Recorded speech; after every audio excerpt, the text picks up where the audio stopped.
අද අපි කතා කරන්නේ මලයාලම් සිනමාවේ අලුත්ම මිස්ට්‍රි ත්‍රිලර් එකක් ගැන. ෆොරස්ට් සෙටින් එකක්, ටයිම් ලූප් කන්සෙප්ට් එකක්, සයිකොලොජිකල් ටෙන්ෂන් එකක්, මේ හැමදේම එකට මික්ස් කරලා හදපු මූවි එක තමා සම්භවම් අධ්‍යායම් ඔන්න. මේ ෆිල්ම් එක ඩිරෙක්ට් කරලා තියෙන්නේ ජිත්තු සදීෂන් මංගලාතු. ලීඩ් රෝල් එකේ ඉන්නේ අස්කර් අලි සහ විනීත් කුමාර්. ස්ටෝරි එක ස්ටාර්ට් වෙන්නේ කේරලා ටැමිල්නාඩු බෝඩර් ෆොරස්ට් එකකින්. ඒ ෆොරස්ට් එක සාමාන්‍ය වනාන්තරයක් නෙවෙයි.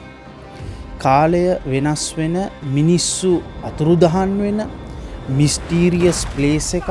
පොලිස් ඔෆිසර්ස් කණ්ඩායමක් මිසින් කේස් එකක් ඉන්වෙස්ටිගේට් කරන්න ෆොරස්ට් එකට යනවා. ඒත් එතනින් පස්සේ වෙන්නේ කම්ප්ලීට්ලි unexpected events. බ්ලඩ් ස්පිල් වෙනකොට ඇක්ටිවේට් වෙන ස්ට්‍රේන්ජ් ටයිම් ලූප් එකක් නිසා කැරක්ටර්ස්ලා එකම සිටුවේෂන් එකේ නැවත හිර වෙනවා. මූවි එකේ බිගස් ස්ට්‍රෙන්ත් එක තමා ඇට්මොස්ෆියර් එක. Forest cinematography, background sound design, dark visuals, මේ හැමදේම ටෙන්ෂන් එක බිල්ඩ් කරනවා.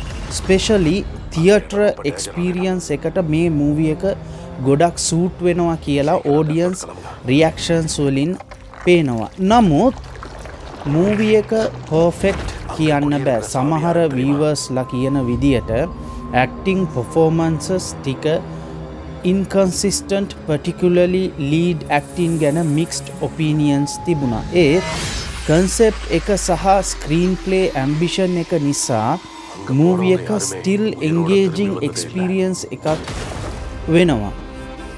මේක නෝමල් හොරර් ෆිල්ම් එකක් නෙමෙයි. Time travel, parallel timeline, psychological confusion, ඒ වගේ මයින්ඩ් බෙන්ඩිං එලමෙන්ට්ස් තියෙන මූවි එකක්. ඒ නිසා ෆුලි අන්ඩර්ස්ටෑන්ඩ් කරන්න ටෙන්ෂන් එකෙන් බලන්න වෙනවා.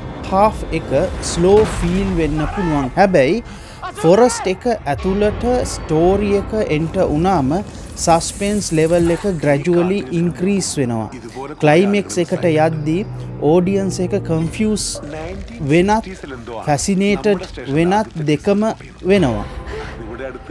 ඕවරෝල් බලද්දී සම්භවම් අධ්‍යායම් ඔන්න කියන්නේ මලයාලම් සිනමා එකේ ඩිෆරන්ට් ඇටම්ට් එකක්.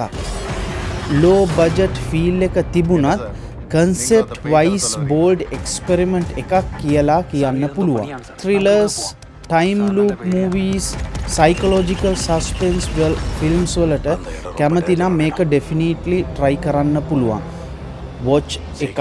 රේටින් එක මේ ෆිල්ම් එකට දෙන්න පුළුවන් 7.5ක්. 10න් 7.5ක්. මූවි එක බලලා ඔයාලගේ ඔපිනියන් එකත් කමෙන්ට් කරන්න, ලයික් කරන්න, ෂෙයා කරන්න, සබ්ස්ක්‍රයිබ් කරන්න අමතක කරන්න එපා. එහෙනම් මම ඊළඟ වීඩියෝ එකකින් තව ෆිල්ම් එක රිවිව් එකක් අරගෙන ඊළඟ වීඩියෝ එකකින් හම්බ වෙනවා. එහෙනම් හැමෝටම සුබ දවසක්.